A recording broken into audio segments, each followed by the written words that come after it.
Hello everyone, welcome to exam टेजी। तो आज के वीडियो में हम लोग बात करेंगे जो डिफेंस से जितने लोग बिलोंग करते हैं, जिनके पेरेंट्स डिफेंस में हैं, इंडियन आर्मी, नेवी, एयरफोर्स, तो उनको जेएनयू में किस तरीके से रिजर्वेशन मिलता है। क्योंकि बहुत सारे लोगों का ये सवाल था कि अगर उनके पेरेंट डिफेंस में सर्विंग है या रिटायर हो चुके हैं तो उनके लिए जेएनयू में रिजर्वेशन है या नहीं है। क्योंकि बहुत सारे लोगों का अभी भी कॉल आ रहा था, मैसेज आ रहे थे कि अगर उनके पेरेंट्स सर्विंग हैं या अगर पहले रिटायर हो चुके हैं और उन्होंने ऑलरेडी एग्जाम दे दिया है तो क्या उनको रिजर्वेशन मिलेगा, और रिजर्वेशन किस तरीके से पॉलिसी, जो रिजर्वेशन पॉलिसी है, किस तरीके से काम करती है। तो आज के वीडियो में हम लोग इसी बात को डिस्कस करने वाले हैं। अगर आप लोग ऐसे हैं जो कि नेक्स्ट ईयर अप्लाई करने वाले हैं, चाहे जेएनयू में बीए प्रोग्राम के लिए या एमए प्रोग्राम के लिए, और आप लोग के पेरेंट्स जो हैं डिफेंस से हैं, तो प्लीज आप लोग ये वीडियो पूरा देखिए।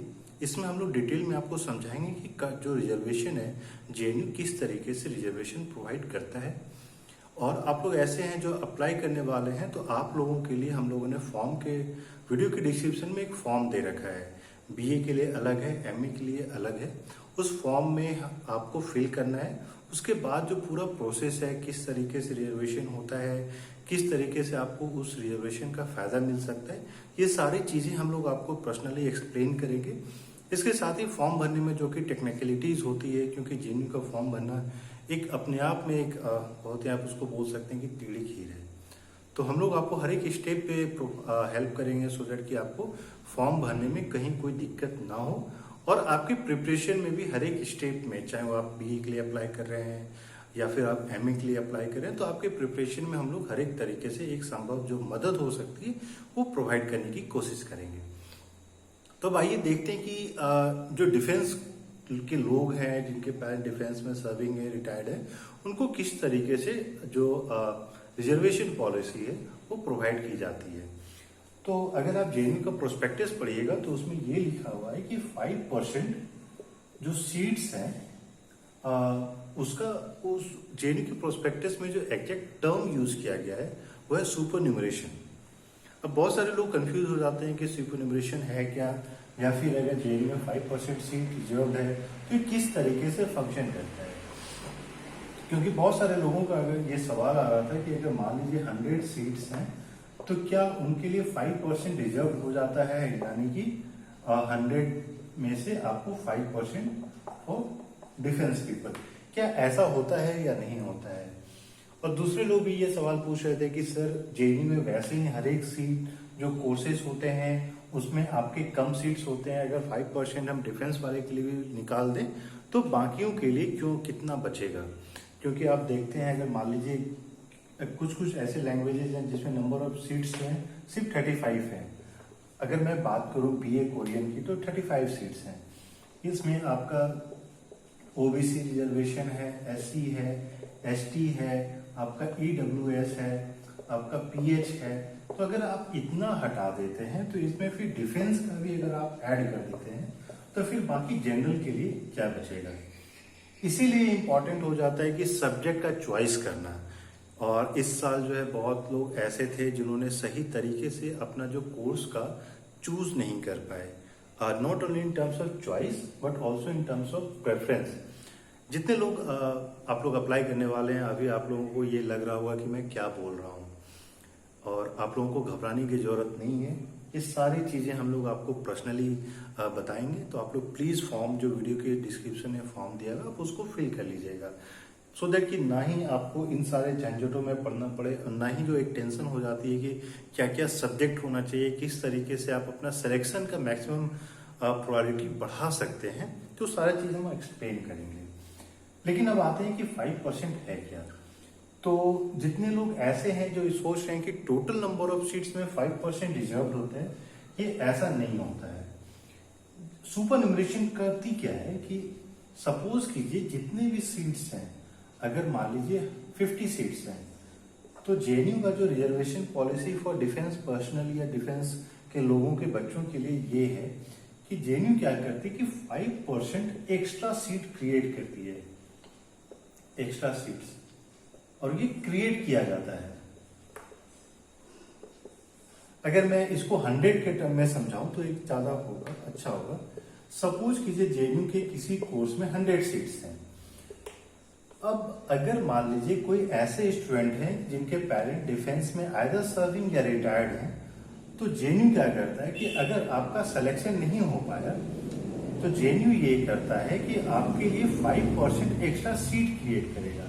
5% इन द सेंस कि जो टोटल नंबर ऑफ, यानी कि 5 एक्स्ट्रा क्रिएट होगा, तो टोटल जो सीट्स हो गए वो 105 हो गया।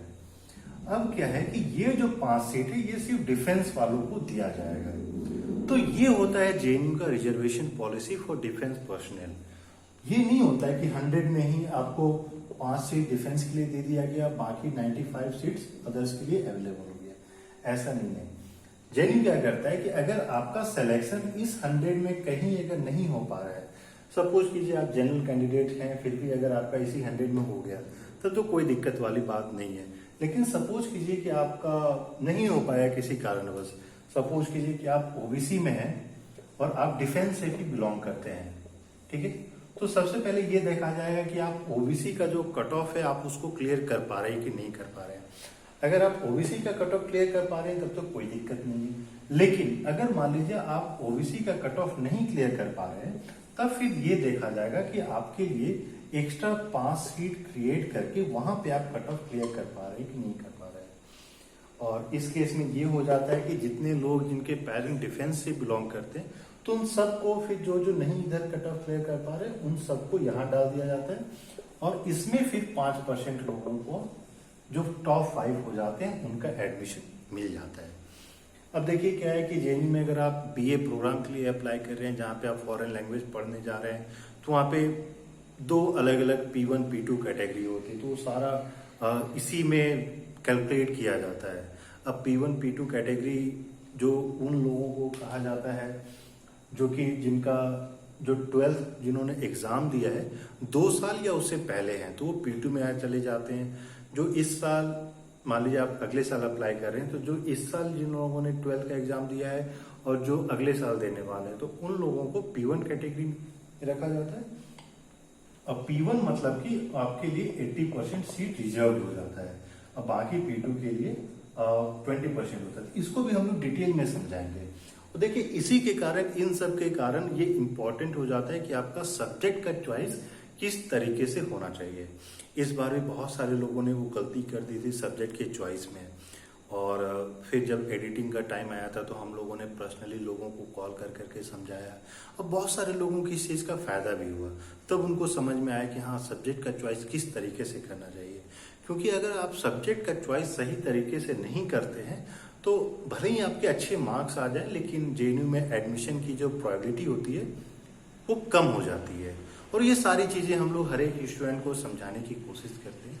इसलिए आप लोग जितने लोग अप्लाई करने वाले हैं, चाहे बीए में हो, एमए में हो, तो वीडियो के डिस्क्रिप्शन में एक फॉर्म दिया गया है separate for BA and MA, आप लोग उसको जरूर फिल कर लीजिए। और हाँ, कोई ऐसी समस्याएं हैं जो आप नहीं समझ पा रहे हैं तो आप लोग हम लोगों को कॉल कर सकते हैं। मोबाइल नंबर, व्हाट्सएप नंबर सारा वीडियो के डिस्क्रिप्शन में दिया गया, आप मैसेज कर सकते हैं, कॉल कर सकते हैं। हम लोगों की कोशिश होती है जितना जल्द से जल्द आप लोगों तक आपके जो सवाल है उसका जवाब दे सकें। और बाकी आप लोग में से ऐसे हैं जो कि वीडियो के कमेंट में जाके आप कमेंट करना चाहें, सो दैट कि बाकी लोगों को भी अगर सिमिलर क्वेश्चंस हो तो उनके भी सॉल्यूशंस मिल सके, तो आप लोग प्लीज वहां भी कीजिए। हम लोग वहां जाके आपको आपके जो सवाल है उसको रिप्लाई करने की कोशिश करेंगे। तो अब आपको पता चल गया कि सुपर न्यूमरेशन सीट किस तरीके से क्रिएट की जाती है। वो एग्जिस्टिंग नहीं होता, वो सीट क्रिएट किया जाता है। और मान लीजिए 100 सीट्स हैं और सिर्फ 2 ही लोग ऐसे हैं जिन्होंने डिफेंस कोटा के अंदर अप्लाई किया, तब तो 100% उन दोनों लोगों को एडमिशन मिल जाएगा। और ये सारी चीजें आपको फॉर्म के टाइम में ही सारी चीजों का ध्यान रखना पड़ता है।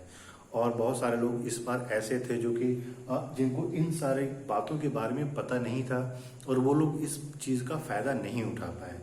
तो आप लोग में से जितने लोग डिफेंस बैकग्राउंड से हैं, जिनके पेरेंट्स सर्विंग हैं या रिटायर्ड हैं, और आप लोग इस चीज का फायदा उठाना चाहते हैं जेएनयू के एंट्रेंस एग्जाम के लिए, तो आप लोग प्लीज फॉर्म फिलअप कर दीजिए, सो दैट कि हम लोग आपको 100% इंश्योर करेंगे कि आपका फॉर्म सही ढंग से फिलअप हो, आप सही सही कोर्सेस में फिलअप कर सके और इस चीज का आपको 100% फायदा मिल सके।